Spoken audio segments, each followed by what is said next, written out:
കേരളത്തിൽ കണ്ടുപിടിച്ച നിങ്ങൾക്ക് എന്തെങ്കിലും ജോലി വേണ്ട എല്ലാം ഞാൻ പറഞ്ഞാ തൽക്കാല ആരോപണമായിട്ടിരിക്കട്ടെ. ഈ ഭരണസമിതി അധികാരത്തിലേറിയ ഉടൻ തന്നെ ഞങ്ങൾ ജനങ്ങളോട് പറഞ്ഞിരുന്നു, തിരുവനന്തപുരം കോർപ്പറേഷനിൽ നിലവിലുള്ള മാലിന്യ സംസ്കരണ പദ്ധതി പര്യാപ്തമല്ല. ഒരുപാട് അപാകതകളുള്ള ഒരു പദ്ധതിയാണ് നിലവിൽ കോർപ്പറേഷനിലുള്ളത്. അത് പരിഹരിക്കേണ്ടതായിട്ടുണ്ട്. അതിന് ഈ ഭരണസമിതി പ്രഥമ പരിഗണന കൊടുക്കുമെന്ന് തന്നെ പറഞ്ഞു. അക്കാര്യങ്ങളുമായി ഞങ്ങൾ വളരെ വേഗത്തിൽ വളരെ സജീവമായിട്ട് മുന്നോട്ട് പോവുകയാണ്. തുടക്കത്തിൽ തന്നെ ആരംഭിച്ചു. അത് വലിയൊരു പ്രോസസ് ആയതുകൊണ്ട് സ്വാഭാവികമായിട്ടും ഭരണപരമായിട്ടുള്ള കുറച്ച് സാഹചര്യങ്ങൾ തരണം ചെയ്യേണ്ടതായിട്ടുണ്ട് നിയമപരമായി. അതുവരെ നമുക്ക് നിലവിലുള്ള സിസ്റ്റം തുടരുക എന്നുള്ളത് മാത്രമേ മാർഗമുള്ളൂ. അപ്പോൾ നിലവിലുള്ള സിസ്റ്റം പരമാവധി പെർഫെക്റ്റ് ആയിട്ട് കൊണ്ടുപോകാനുള്ള പരിശ്രമം ഞങ്ങൾ തുടക്കം മുതലേ നടത്തുകയായിരുന്നു. അപ്പോഴാണ് ഈ ഭരണസമിതിയുടെ 6 മാസം പൂർത്തിയായത്. ഭരണസമിതി 6 മാസം പൂർത്തിയാവുന്ന സമയത്ത് കാതലായ ആരോപണങ്ങളും തന്നെ അടിസ്ഥാനമുള്ള ഒരു ആരോപണം പോലും ഭരണസമിതിക്കെതിരെ ഉന്നയിക്കാൻ വേണ്ടി മുഖ്യപ്രതിപക്ഷമായ CPM ഉൾപ്പെടെ സാധിച്ചില്ല. പല കാര്യങ്ങളും പറയുന്നുണ്ട്, പക്ഷെ കാതലായ ഒരു കാര്യം ഉന്നയിക്കുവാൻ, ജനങ്ങൾ കൂടി ബോധ്യപ്പെടുന്ന തരത്തിൽ ഉന്നയിക്കുവാൻ വേണ്ടി സാധിച്ചില്ല. അത്രത്തോളം കഠിനാധ്വാനം ചെയ്യുകയും അത്രത്തോളം സൂക്ഷ്മതയോടെ, ഭരണത്തിൽ ആദ്യമാണെങ്കിലും സൂക്ഷ്മതയോടെയാണ് ഈ ഭരണസമിതി മുന്നോട്ട് പോകുന്നത്. അതോടൊപ്പം തന്നെ മുഴുവൻ കൗൺസിലർമാരെയും വികസന കാര്യങ്ങളിൽ ഒരുപോലെ തന്നെ ആശയപരമായ വിയോജിപ്പ് നിലനിൽക്കുമ്പോൾ തന്നെ കോർപ്പറേഷന്റെ വളരെ സുതാര്യമായുള്ള സുഗമമായുള്ള ഫംഗ്ഷനിങ്ങിൽ ഒരുമിച്ച് ചേർത്തുകൊണ്ട് തന്നെയാണ് ഈ ഭരണസമിതി തുടക്കത്തിൽ പറഞ്ഞതുപോലെ മുന്നോട്ട് പോകുന്നത്. ദൗർഭാഗ്യകരമായ കാര്യം, 6 മാസം പിന്നിടുമ്പോഴും കോർപ്പറേഷൻ ഭരണസമിതിക്കെതിരെ കാതലായ വിമർശനങ്ങളൊന്നും ഉന്നയിക്കാൻ സാധിക്കാത്തത് കൊണ്ട് മുഖ്യ പ്രതിപക്ഷമായിട്ടുള്ള പതിറ്റാണ്ടുകളോളം ഈ കോർപ്പറേഷന്റെ ഭരണത്തിന് നേതൃത്വം കൊടുത്തിട്ടുള്ള, സംസ്ഥാന ഭരണത്തിന് നേതൃത്വം കൊടുത്തിട്ടുള്ള മാർക്സിസ്റ്റ് പാർട്ടി തന്നെ മാലിന്യ പ്രശ്നത്തിൽ തെറ്റായ നടപടികൾ സ്വീകരിച്ചുകൊണ്ട് തിരുവനന്തപുരത്ത് രംഗത്ത് വരുന്നു എന്നുള്ളതാണ്. ഞാൻ മേയറായതിനു ശേഷം നേരിട്ട് ഇക്കാര്യം പറയുന്നത് ആദ്യമാണ്. തിരുവനന്തപുരം കോർപ്പറേഷനിൽ മാലിന്യ സംസ്കരണവുമായി ബന്ധപ്പെട്ട് തെറ്റായ വാർത്തകൾ പ്രചരിപ്പിക്കുവാനും നഗരത്തെ മലിനപ്പെടുത്തുവാനും CPM പ്രവർത്തകർ തന്നെ ഇറങ്ങിയിരിക്കുന്നു എന്നുള്ളതിന്റെ ഏറ്റവും അവസാനത്തെ ഉദാഹരണമാണ് കഴിഞ്ഞ ദിവസം ഒരു കോർപ്പറേഷൻ ജീവനക്കാരനെ വാഹനമിടിച്ച് കൊലപ്പെടുത്താൻ ശ്രമിച്ചത്. സുരേഷ് ഉൾപ്പെടെയുള്ള വാഹന ആക്രമണത്തിൽ പരിക്കേറ്റ സുരേഷ് ഉൾപ്പെടെയുള്ള ജീവനക്കാർ വളരെ ശക്തമായിട്ടുള്ള സ്ക്വാഡ് പ്രവർത്തനങ്ങളിലായിരുന്നു. അപ്പോഴാണ് ആമയിഴഞ്ചാൻ തോട്ടിൽ ഒരു ഓട്ടോറിക്ഷയിൽ മാലിന്യം കൊണ്ട് എറിഞ്ഞു എന്ന് വിവരം അവർക്ക് ലഭിക്കുന്നത്. അവരവിടെ പോയി അത് ബോധ്യപ്പെട്ടു. അതിനുശേഷം ഇവർക്കറിയാം ഈ മാഫിയകൾ ഏതൊക്കെ സ്ഥലത്താണ് യാത്ര ചെയ്യുന്നതെന്ന്. ഉടൻ തന്നെ ഇവർ കാത്തിരിക്കുകയും സുരേഷ് ഉൾപ്പെടെയുള്ള ജീവനക്കാർ അടുത്ത് ഇവർ മാലിന്യം ശേഖരിക്കാൻ സാധ്യതയുള്ള സ്ഥലങ്ങൾ വരികയും ചെയ്തപ്പോൾ ഇവർ ഒരു അൺഓതറൈസ്ഡ് ഏജൻസിയാണ്. നിയമവിരുദ്ധമായിട്ട് മാലിന്യം ശേഖരിച്ച് പണം വാങ്ങിയതിനു ശേഷം തോന്നുന്നിടത്ത് വലിച്ചെറിയുന്ന ഏജൻസിയാണ്. ഇവർ പിന്തുടർന്ന് വന്നപ്പോഴാണ് SP ഫോർട്ട് ആശുപത്രിക്ക് നേരെ എതിരെയുള്ള ഗണേഷ് ടീ സ്റ്റാളിൽ നിന്നും ഈ അനധികൃത ഏജൻസി മാലിന്യം എടുക്കുന്നതായിട്ട് കണ്ടെത്തിയത്. സുരേഷ് ഉൾപ്പെടെയുള്ളവർ അവർ മാലിന്യം കയറ്റി ഓട്ടോറിക്ഷയിൽ പോകാൻ പോയപ്പോഴേക്കും ആ ഓട്ടോറിക്ഷ തടഞ്ഞു നിർത്തി. അപ്പോഴാണ് സുരേഷിനെ ഇടിച്ചു കൊലപ്പെടുത്താൻ വേണ്ടി പരിശ്രമിക്കുകയും ആ ഓട്ടോ കടന്നു പോവുകയും ചെയ്തത്. അതിലുണ്ടായിരുന്ന പ്രതികളെ സുരേഷ് ഉൾപ്പെടെയുള്ളവർ തിരിച്ചറിഞ്ഞ് പോലീസ് മൊഴിയെടുക്കാൻ വന്നപ്പോഴേക്കും അവരുടെ പേരുൾപ്പെടെ പറഞ്ഞു. ഒരു പ്രതി അന്ന് തന്നെ പിടികിട്ടി. ഞാൻ ഉൾപ്പെടെ, മേയർ ഉൾപ്പെടെ അവിടെ സന്ദർശിക്കുകയും നിങ്ങൾ മാധ്യമങ്ങളൊക്കെ വന്നിരുന്നു, നിങ്ങളൊക്കെ വാർത്ത കൊടുത്തു, പോലീസുമായിട്ട് സംസാരിച്ചു. ഹെൽത്ത് സ്റ്റാൻഡിംഗ് കമ്മിറ്റി ചെയർമാനും ഹെൽത്ത് ഓഫീസറും നേരിട്ട് പോയി തിരുവനന്തപുരം സിറ്റി പോലീസ് കമ്മീഷണർ കണ്ടിരുന്നു. HOയുടെ പക്കലുള്ള വിവരങ്ങളൊക്കെ തന്നെ റിപ്പോർട്ടായിട്ട് സിറ്റി പോലീസ് കമ്മീഷണർക്ക് സമർപ്പിച്ചു. അതിന്റെ അടിസ്ഥാനത്തിൽ പോലീസ് വളരെ സജീവമായ ഇടപെടലും അന്വേഷണവും നടത്തിയപ്പോൾ ഇതിന് നേതൃത്വം കൊടുക്കുന്നത് CPM പ്രവർത്തകനായിട്ടുള്ള ഒരു ഷമീർ ആണ് എന്നുള്ള വസ്തുത ബോധ്യപ്പെട്ടു. പോലീസിന്റെ അന്വേഷണം ശക്തമായതോടെ ഷമീർ തമിഴ്നാട്ടിലേക്ക് കടന്നു. ഇന്നലെ വൈകുന്നേരം കേരള തമിഴ്നാട് അതിർത്തി ഗ്രാമത്തിൽ വെച്ച് ഷമീറിനെ പോലീസ് അറസ്റ്റ് ചെയ്തിട്ടുണ്ട്. ഇപ്പൊ ഷമീർ പോലീസ് കസ്റ്റഡിയിലാണ്. ആ ഷമീറിന്റെ ഫോട്ടോ ഒന്ന് കാണിച്ച്. ഷമീർ തിരുവനന്തപുരം ചാലയിലുള്ള CPM പ്രവർത്തകനാണ്. ഷമീറിന്റെ വേറൊരു പേരുണ്ട്, അത് നിങ്ങൾ അന്വേഷിച്ചാൽ മനസ്സിലാവും. ഇദ്ദേഹം CPM പ്രവർത്തകനാണ്. അനധികൃതമായി മാലിന്യം ശേഖരിച്ച് ആറ്റിലേക്കും തോട്ടിലേക്കും വലിച്ചെറിയുന്നതിൽ പോലീസ് അറസ്റ്റ് ചെയ്ത പ്രതിയാണ്. ഇന്നലെ വൈകുന്നേരം ഇദ്ദേഹം പോലീസിനെ ഭയന്ന് നിർഭയം വിഹരിച്ചുകൊണ്ടിരുന്ന ആളാണ്. കോർപ്പറേഷനും പോലീസും നടപടികൾ ശക്തമാക്കിയപ്പോഴേക്കും പോലീസിനെ ഭയന്ന് തമിഴ്നാട്ടിലേക്ക് രക്ഷപ്പെടുകയും തമിഴ്നാട് കേരള അതിർത്തി ഗ്രാമത്തിൽ വെച്ച് ആ കുളത്തൂർ ഭാഗത്ത് വെച്ചിട്ട് തമിഴ്നാട്ടിൽ നിന്ന് കേരളത്തിലേക്ക് കടന്ന സമയത്ത് പോലീസ് ഇൻഫർമേഷൻ കിട്ടി. മൊബൈൽ ടവർ ട്രേസ് ചെയ്ത് അദ്ദേഹത്തെ അറസ്റ്റ് ചെയ്തു. ഇപ്പൊ പോലീസ് കസ്റ്റഡിയിലുണ്ട്. സിറ്റി പോലീസ് കമ്മീഷനുമായിട്ട് ബന്ധപ്പെട്ട് കഴിഞ്ഞാൽ കൂടുതൽ വിവരങ്ങൾക്ക് ലഭിക്കും. ഇദ്ദേഹത്തിന് സിറ്റിയിൽ ഈ മാഫിയക്ക് നേതൃത്വം കൊടുക്കുന്നതുകൊണ്ട് വേറൊരു പേരൂടെ ഉണ്ട്, നിങ്ങൾ അന്വേഷിച്ചാൽ മനസ്സിലാകും. കൃത്യമായിട്ടുള്ള രാഷ്ട്രീയ ബന്ധമുള്ളതാണ്. അത് കുറച്ചുകൂടെ കഴിയുമ്പോഴേക്കും മണിക്കൂറുകൾക്കൊക്കെ നിങ്ങൾക്ക് ആ തെളിവുകൾ ലഭിക്കും. അത് പോലീസിന്റെയൊക്കെ പക്കലുണ്ട്, ആ തെളിവുകളൊക്കെ ഉണ്ട്. അപ്പോൾ അതിനർത്ഥം CPM തന്നെ 6 മാസം ഈ ഭരണസമിതി പിന്നിടുമ്പോഴേക്കും വലിയ സ്വീകാര്യത കിട്ടി ഭരണസമിതി മുന്നോട്ട് പോകുമ്പോൾ അതിനെ അട്ടിമറിക്കുവാൻ വേണ്ടി CPM എന്ന പാർട്ടി ഒരു സംസ്ഥാന ഭരണത്തിന് നേതൃത്വം കൊടുത്തിട്ടുള്ള 45 വർഷ കോർപ്പറേഷന്റെ ഭരണത്തിന് നേതൃത്വം കൊടുത്തിട്ടുള്ള ഒരു പാർട്ടി തന്നെ നേരിട്ട് അവരുടെ പ്രവർത്തകരെ ഇറക്കിയിട്ട് നഗരത്തിലെമ്പാടും മാലിന്യം വലിച്ചെറിയുകയാണ്. ആ മാലിന്യം വലിച്ചെറിയുന്നതിനെ തടയാൻ ശ്രമിക്കുന്ന അല്ലെങ്കിൽ കണ്ടുപിടിക്കാൻ ശ്രമിക്കുന്ന കോർപ്പറേഷൻ ജീവനക്കാരെ ഓട്ടോറിക്ഷ ഉൾപ്പെടെ ഇടിച്ചിട്ട് കൊലപ്പെടുത്താൻ ശ്രമിക്കുകയാണ്. ഒരു പാർട്ടി നേതൃത്വം കൊടുക്കുകയാണ് അതിന്. കഴിഞ്ഞ ദിവസം ഞങ്ങളുടെ 2 വനിതാ ജീവനക്കാർ, രാത്രിയൊക്കെ വനിതാ ജീവനക്കാർ സ്ക്വാഡിലുണ്ട്. 2 വനിതാ ജീവനക്കാർ ഉൾപ്പെടുന്ന സ്ക്വാഡ് ഇതുപോലെ തന്നെ ഒരു മാലിന്യ മാഫിയെ തടഞ്ഞു. അവർ രക്ഷപ്പെടാൻ ശ്രമിച്ചു. ഈ ജീവനക്കാർ ഓട്ടോറിക്ഷയുടെ മുൻപിൽ കയറി നിന്നിട്ട് ഓട്ടോറിക്ഷ കസ്റ്റഡിയിൽ എടുത്തു. ഓട്ടോറിക്ഷ നമ്മുടെ ഗ്യാരേജിലുണ്ട്. ഗ്യാരേജിൽ കൊണ്ടുവന്ന് പരിശോധിച്ചപ്പോഴേക്കും അതിൽ വടിവാളും കമ്പിപ്പാലയും ഉൾപ്പെടെ ആക്രമിക്കുവാൻ വേണ്ടി കരുതി വെച്ചിരിക്കുകയാണ്. ആ ഓട്ടോറിക്ഷ ഞങ്ങൾ കസ്റ്റഡിയിൽ എടുത്തിട്ടുണ്ട്. മാലിന്യ മാഫിയ 2 വനിതകളാണ് അതിനെ തടഞ്ഞത്. കഴിഞ്ഞ ദിവസം അവർക്ക് സിയോറിനൊക്കെ കൊടുത്തിരുന്നു ഇവിടെ മീറ്റിംഗ്, ഹെൽത്ത് സെക്ടറിന്റെ മീറ്റിംഗ്. മറ്റൊരു വാഹനത്തിന് ഞങ്ങൾ കസ്റ്റഡിയിലെടുത്തു കടകംപള്ളി വാർഡിൽ നിന്ന്. ആക്കുളം പ്രദേശത്ത് നീർച്ചാലിൽ മാലിന്യം വലിച്ചെറിഞ്ഞ വാഹനം ഇവിടെ കോർപ്പറേഷൻ കസ്റ്റഡിയിൽ കിടപ്പുണ്ട്. നമ്മുടെ കസ്റ്റഡിയിൽ നിങ്ങൾക്കറിയാം, പുറത്ത് ലോറിയുണ്ട്. അപ്പോൾ ഈ ഷമീർ ഉൾപ്പെടെയുള്ള ചെയ്ത് ജലാശയങ്ങളിലേക്കാണ് മാലിന്യം വലിച്ചെറിഞ്ഞത്. അത് ജാമ്യമില്ലാത്ത കുറ്റമാണ്, വളരെ ഗ്രേവ് ഓഫൻസ് ആണ്. ജലാശയങ്ങളിലേക്ക് മാലിന്യം വലിച്ചെറിയുന്ന അങ്ങേയറ്റം തന്നെ കുറ്റകരമാണ്. അങ്ങനെയുള്ള കാര്യങ്ങൾക്ക് ഒരു പാർട്ടിയുടെ പ്രധാനപ്പെട്ട പ്രവർത്തകൻ തന്നെ നേതൃത്വം കൊടുക്കുന്നു എന്ന് പറയുമ്പോഴേക്കും ഉന്നത നേതാക്കന്മാരുമായിട്ട് ആത്മബന്ധം പുലർത്തുന്ന പ്രവർത്തകനാണ്. ഈ വിവരം ഞങ്ങളുടെ അന്ന് തന്നെയാണ്. ഞാൻ ഫോർട്ട് ഹോസ്പിറ്റലിൽ വരുമ്പോൾ തന്നെ ഇന്നാരാണ് അതിന് നേതൃത്വം കൊടുത്തത്, ഈ പേരുകാരനാണ് നേതൃത്വം കൊടുത്തത് എന്നുള്ള വിവരം ഞങ്ങളുടെ കയ്യിലുണ്ട്. പക്ഷേ അത് പോലീസ് അന്വേഷിക്കണം.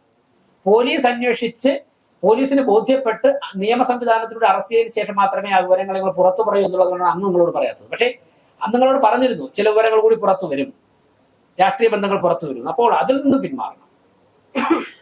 ഭരണം നഷ്ടപ്പെട്ടു എന്ന് കരുതിയിട്ട് ഒരു ഭരണസമിതിയോടുള്ള ഭരണപരമായുള്ള അല്ലെങ്കിൽ ആശയപരമായിട്ടുള്ള അല്ലെങ്കിൽ അധികാരം നഷ്ടപ്പെട്ടതിലുള്ള ഒരു വ്യാകുലത കൊണ്ട് ഒരു നഗരത്തെ മുഴുവനും മലിനപ്പെടുത്തുവാനും രോഗം പടർന്ന് പിടിക്കുവാനും ഇടയാകുന്ന കാര്യങ്ങൾ ചെയ്യുന്നതിൽ നിന്നും CPM പിന്മാറണം. CPM നേതാക്കന്മാർ പിന്മാറണം.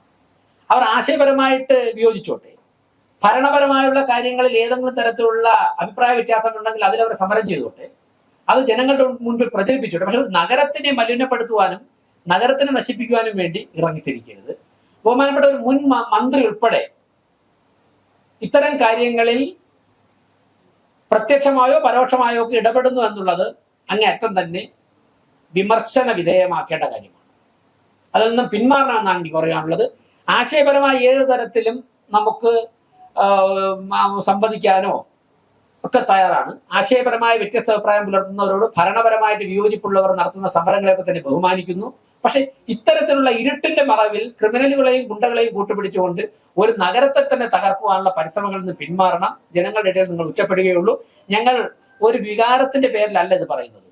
കൃത്യമായ തെളിവുകളുടെ അടിസ്ഥാനത്തിൽ പോലീസ് അന്വേഷിച്ച് അറസ്റ്റ് ചെയ്ത് പ്രതിയായതുകൊണ്ടാണല്ലോ അദ്ദേഹം കേരളത്തിലും തമിഴ്നാട്ടിലേക്ക് രക്ഷപ്പെട്ടത്. അപ്പോൾ അതിനുശേഷം പോലീസ് കാത്തിരുന്ന് കേരളത്തിലേക്ക് കടന്നപ്പോഴാണ് പിടിച്ചിരിക്കുന്നത്. നിങ്ങൾക്ക് തന്നെ പോലീസ് സംവിധാനമായിട്ട് അന്വേഷിച്ച് കഴിഞ്ഞാൽ ഇക്കാര്യങ്ങൾ മനസ്സിലാവും. ഇതിൽ കൂടുതൽ രാഷ്ട്രീയ ബന്ധങ്ങൾ നിങ്ങൾ അന്വേഷിച്ചു കഴിഞ്ഞാൽ പുറത്തു വരും. ഇനി മറ്റൊരു കാര്യം കൂടി ഞാൻ പറയാം. വേറൊരു ഫോട്ടോ ഉണ്ട്, ഞാനത് സ്ക്രീനിലുണ്ട്, ഞാൻ കാണിക്കുന്നില്ല. ഇന്ന് ഒരു പ്രമുഖ പത്രത്തിൽ തിരുവനന്തപുരം കോർപ്പറേഷന്റെ ജവഹർ നഗറിൽ മാലിന്യം കൂട്ടിയിരിക്കുന്നതായിട്ടുള്ള ഒരു ഫോട്ടോ വന്നിട്ടുണ്ട്. ആ ഫോട്ടോ ഇപ്പം എൻ്റെ ഉണ്ട്. ഈ വാർത്ത വന്ന ഉടൻ തന്നെ അവിടുത്തെ ഹെൽത്ത് ഇൻസ്പെക്ടറെ വിളിച്ചിട്ട് അതൊന്ന് പരിശോധിക്കാൻ പറഞ്ഞു. അവർ രാവിലെ 7:50 അവിടെ എത്തി. വാർത്ത വന്നു 7:30 അവർ അറിഞ്ഞ് 7:50 അവിടെ എത്തി.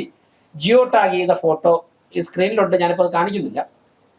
ആ വ്യക്തിപരമായിട്ട് ആർക്കും വേണമെങ്കിൽ ഷെയർ ചെയ്യാം, പത്രസമ്മേളനത്തിൽ കാണിക്കുന്നില്ല. ആ ഫോട്ടോയിൽ ആ മാലിന്യം അവിടെ ഇല്ല. ഇത് മുൻപ്, അതായത് 4 ദിവസത്തിനിപ്പുറം അത് അവിടെ ഇല്ല.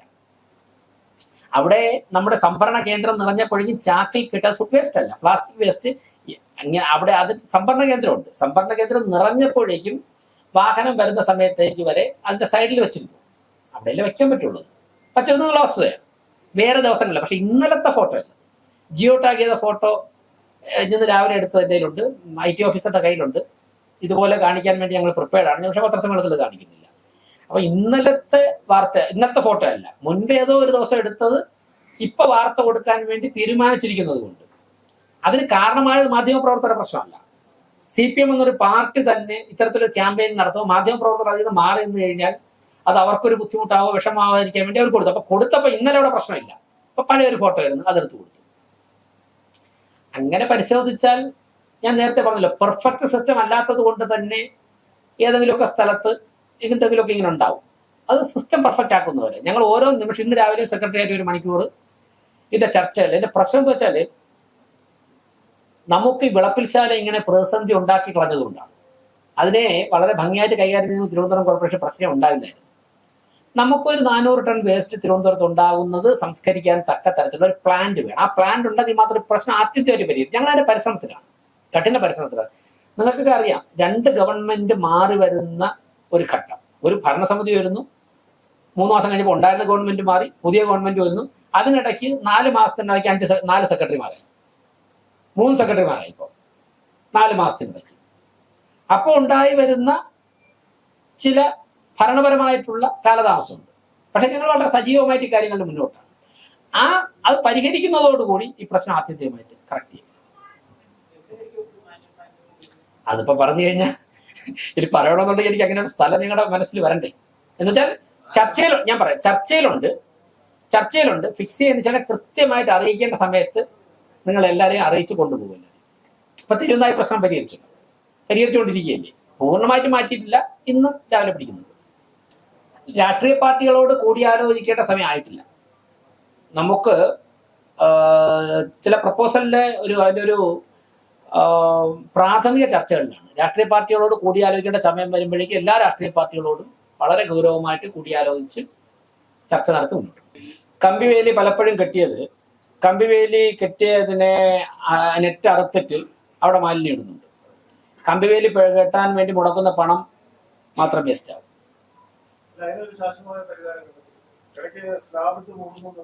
അതെ, അതിന്റെ ചർച്ചകൾ തന്നെയാണ് നടക്കുന്നത്. ഗവൺമെന്റായിട്ട് സംസാരിച്ചിട്ടുണ്ട്. അത് കോർപ്പറേഷന്റെ ഉടമസ്ഥയിലുള്ള, ഇറിഗേഷന്റെ ഉടമസ്ഥയിലുള്ളതാണ്. അവരുടെ പെർമിഷൻ കിട്ടേണ്ടതായിട്ടുണ്ട്. അതിന് സംസ്ഥാന സർക്കാർ ഇടപെടേണ്ടതായിട്ടുണ്ട്. പലതവണ കോർപ്പറേഷന്റെ പ്രോപ്പർട്ടി അല്ലല്ലോ തോട്. ആ തോട് എന്തെങ്കിലും ചെയ്യണമെന്നുണ്ടെങ്കിൽ ഇറിഗേഷൻ ഡിപ്പാർട്ട്മെന്റ് പെർമിഷൻ വേണമല്ലോ. അതിന് മുഖ്യമന്ത്രി ഉൾപ്പെടെയുള്ളവർ സംസാരിച്ചിട്ടുണ്ട്. അടുത്ത റൗണ്ട് ചർച്ച നടന്നു വരണം. ജലസേന വകുപ്പ് മന്ത്രിയോട് സംസാരിച്ചിട്ടുണ്ട്. തിരുവനന്തപുരത്ത് നിന്നുള്ള 2 മന്ത്രിമാർ, CP ജോൺ, K മുരളീധരൻ, അവരോട് സംസാരിച്ചു കഴിഞ്ഞു. അതിൽ അവർക്ക് ഏറെക്കുറെ, അതിൽ ചില മന്ത്രിമാർക്കൊക്കെ തന്നെ ആ കാര്യങ്ങൾ ചർച്ച ചെയ്യണം, അതുമായിട്ട് മുമ്പോട്ട് പോകണമെന്നുള്ള വ്യക്തമായ അഭിപ്രായങ്ങളുണ്ട്. ഹോട്ടലുകൾക്ക് മാലിന്യം സംസ്കരിക്കുവാനുള്ള പ്ലാന്റ് എല്ലാ ഹോട്ടലുകൾക്കും തിരുവനന്തപുരത്തില്ല. ഇപ്പോൾ പുതിയതായിട്ട് ചെയ്ത് തിരുവനന്തപുരത്തെ ഹോട്ടലുകളിൽ, സ്റ്റാർ ഹോട്ടൽ വെച്ച് ബാക്കി ഏറെക്കുറെ എല്ലാം തന്നെ വർഷങ്ങളായി പഴക്കമുള്ള ഹോട്ടലുകളാണ്. അതിൽ പലത്തിലും ബിൽഡിംഗ് ഒക്കെ ചെയ്യുമ്പോഴേക്കും കൊടുത്തിരിക്കുന്ന പെർമിഷൻ പൂർണ്ണമായിട്ടും നിയമവിധേയമായിട്ടുള്ളതൊന്നുമല്ല. പലതിനും അൺഓതറൈസ്ഡ് കൺസ്ട്രക്ഷൻ ഒക്കെ പല സ്ഥലങ്ങളിലുണ്ട്. അതൊന്നും പെട്ടെന്ന് പോയിട്ട് എല്ലാം ഇടിച്ചു പൊളിച്ചു മാറ്റാൻ സാധിക്കില്ല. അവിടെയൊന്നും പുതിയ പ്ലാന്റ് തുടങ്ങാനുള്ള സിസ്റ്റവും ഇല്ല.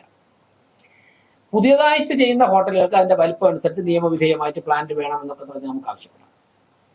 പക്ഷേ പതിറ്റാണ്ടുകളായി ചെയ്തു പോയ ഒരു സിസ്റ്റം ഉണ്ട്. ആ സിസ്റ്റത്തിൽ നമുക്ക് പരിമിതികൾ ഒരുപാടുണ്ട്. അവിടെ നിന്ന് മാലിന്യം കളക്ട് ചെയ്ത് മാറ്റാൻ പറ്റുന്നില്ല. പക്ഷെ കോർപ്പറേഷന്റെ അംഗീകൃത ഏജൻസികളുണ്ട്. അവർ നേരത്തെ ചെയ്തുകൊണ്ടിരുന്നത് പോലെ നമുക്കൊരു 10-20 ടൺ സംസ്കരിക്കാനുള്ള പ്ലാന്റ് നമുക്കുണ്ട്. കല്ലടി മുഖത്തൊരു പ്ലാന്റ് ഒരുവിധം കുഴപ്പമില്ലാതെ പോകുന്നുണ്ട്. അതിനെ കൃത്യമായിട്ട് പരിപാലിച്ചുകൊണ്ടുവരുന്നു. ബാക്കിയെല്ലാം തന്നെ അവർ ശേഖരിച്ച് പിഗ് ഫാമുകളിലാണ് കൊടുത്തുകൊണ്ടിരിക്കുന്നത്. സെൻട്രലൈസ്ഡ് പ്ലാന്റ് വരുന്നത് നമുക്ക് ആ സിസ്റ്റം മാറ്റാൻ സാധിക്കില്ല. അപ്പൊ അംഗീകൃത ഏജൻസി കൊടുത്താൽ കുഴപ്പമില്ല. അവരെ കൃത്യമായിട്ട് മോണിറ്റർ ചെയ്യുന്നുണ്ട്, അവരുടെ റെഗുലറായിട്ട് മീറ്റിംഗ് നടത്തുന്നുണ്ട്. കോർപ്പറേഷന്റെ ഹെൽത്ത് സ്റ്റാൻഡിംഗ് കമ്മിറ്റിക്ക് അവർ ആൻസറബിൾ ആണ്. പക്ഷേ ഈ ഫോട്ടോ കാണിച്ചതുപോലുള്ള കഥാപാത്രങ്ങളുണ്ട്. വടിവാളും വെട്ടുകത്തിയുമായിട്ട് കടകളിൽ നിന്നും മാലിന്യം വാങ്ങി. അപ്പൊ ഇവർക്ക് ഈ അംഗീകൃത ഏജൻസി കൊടുക്കുന്ന റേറ്റ് കൊടുക്കണ്ട. ചെറിയ പൈസയുടെ ലാഭത്തിന് വേണ്ടിയാണ്.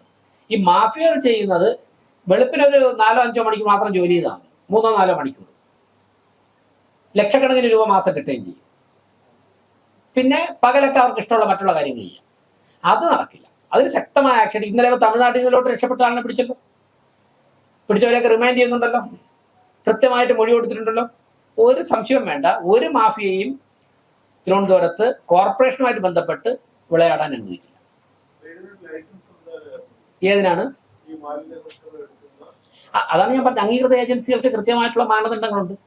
അവിടെ റെഗുലർ മീറ്റിംഗ് വിളിക്കാറുണ്ട്, മോണിറ്റർ ചെയ്യാറുണ്ട്. അവരിപ്പോ കൊടുത്തിരിക്കൊണ്ടിരിക്കുന്നത് പിഗ് ഫാമുകളാണ് കൊടുത്തുകൊണ്ടിരിക്കുന്നത്. മേയർ എന്നുള്ള നിലയ്ക്ക് പൂർണ്ണമായി ആ സിസ്റ്റം പെർഫെക്റ്റ് ആണെന്നുള്ള അഭിപ്രായം തെരഞ്ഞെടുപ്പിന് മുമ്പും ഇല്ലായിരുന്നു, ഇപ്പോഴും ആ അഭിപ്രായം തന്നെയാണ്. പക്ഷെ നമുക്ക് ഓൾട്ടർനേറ്റീവ് വരുന്നവരെ നിലവിലുള്ള സിസ്റ്റം തുറന്നാലേ പറ്റുള്ളൂ. ബഹുമാനപ്പെട്ട കോടതിയുടെ മുമ്പാകെയാണ്. അതിൽ അദ്ദേഹം കൗൺസിലർ കോടതിയെ സമീപിക്കുന്നുണ്ട്, ബഹുമാനപ്പെട്ട ഹൈക്കോടതി സമീപിക്കുന്നുണ്ട്. കോടതിയുടെ ഭാഗത്തുനിന്ന് എന്ത് അഭിപ്രായമാണോ വരുന്നത് അത് സ്വീകരിക്കും. ഹണിമൂൺ പീരീഡ് ഉണ്ടായിരുന്നു, ഞങ്ങൾ പറഞ്ഞില്ല.